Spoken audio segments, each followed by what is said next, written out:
Well,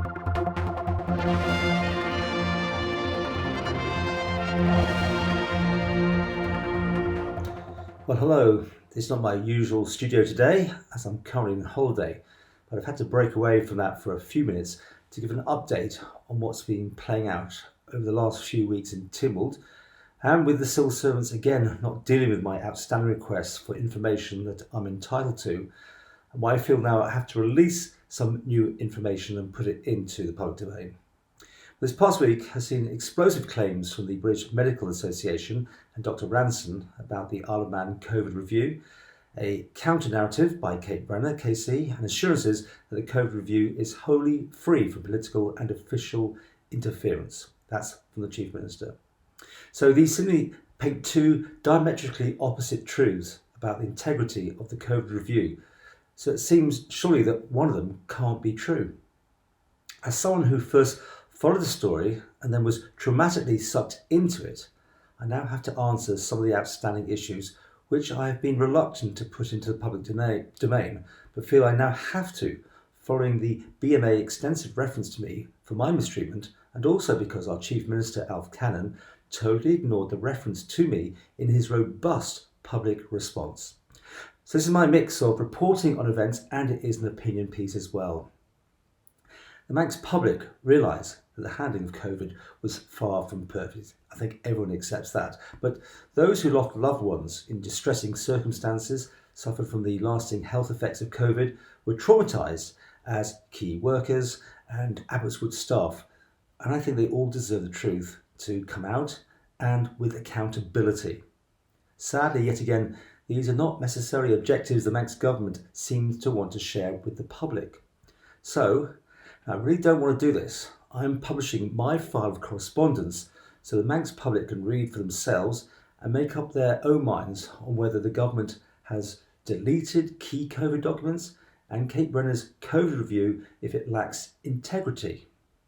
So, is the Kate Brenner KC £1.4 million COVID review just not going to deliver the goods as promised, as some already seems to be seeing that it's rewriting or glossing over history, almost like a cover-up? The BMA and Dr. Ranson say the COVID review is a sham, and that's big and damning news surely. The fact that Dr. Ranson, a key character in the story, has withdrawn from the COVID review should be ringing alarm bells with the Manx public. The BMA chair states that key documents are not available to the review, and further documents have presumably or possibly been deleted. Dr. Ranson says she is not willing to participate in what she considers is a sham that will not represent the truth of what occurred. Key and other documents that appear not available and even potentially deleted should have the public running for the lifeboats. After all, if a key document has been destroyed, how on earth can Kate Brenner, or anyone else for that matter, get to the truth of the matter? For all the vigour of Alf Cannan's response to the BMA, he tellingly failed to address categorically whether key documents have been destroyed. Let's remember that Dr. Ranson was put through an exacting legal examination by DHSC's expensive legal team.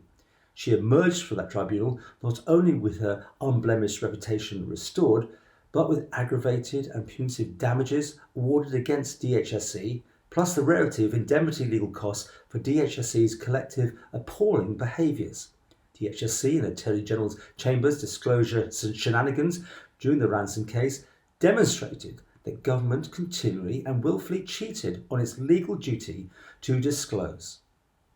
The tribunal judged the late and very late appearance of documents showed the DHSC legal defence signed off by Minister Hooper was based on lies, and more than one. That's a quote.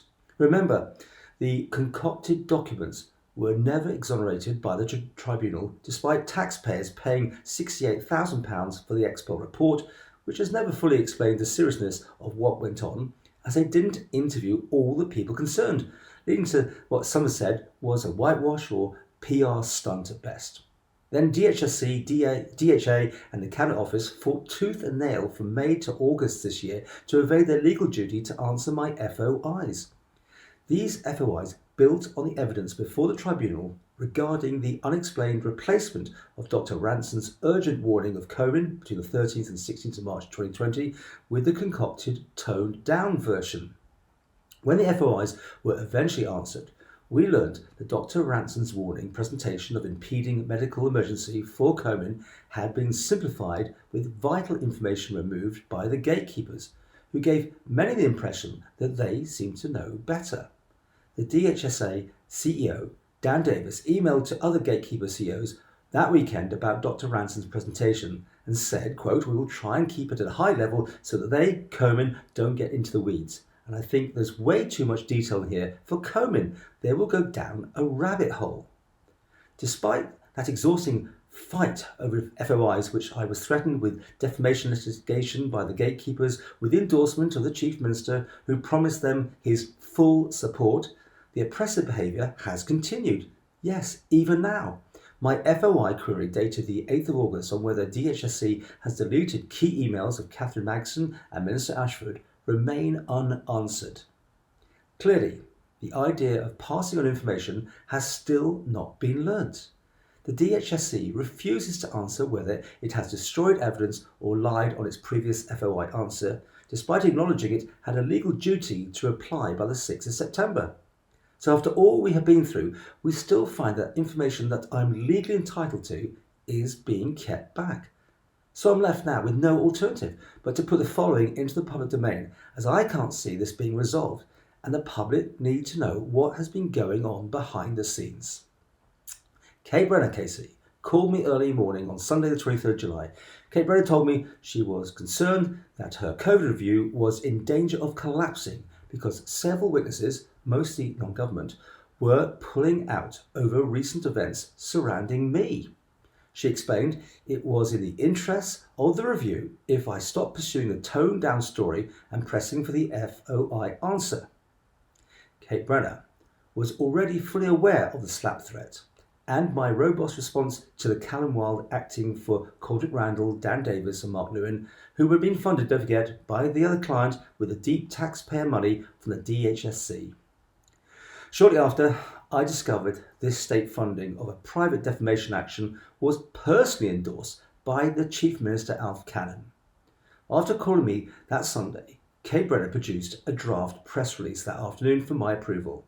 A draft statement confirmed I was stepping back from the toned-down story. I no longer was pressing for the FOIs to be answered. To be truthful, I was taken aback that this might actually happen, and I was ready to follow her instructions, but I did say I need to pass it by my legal team.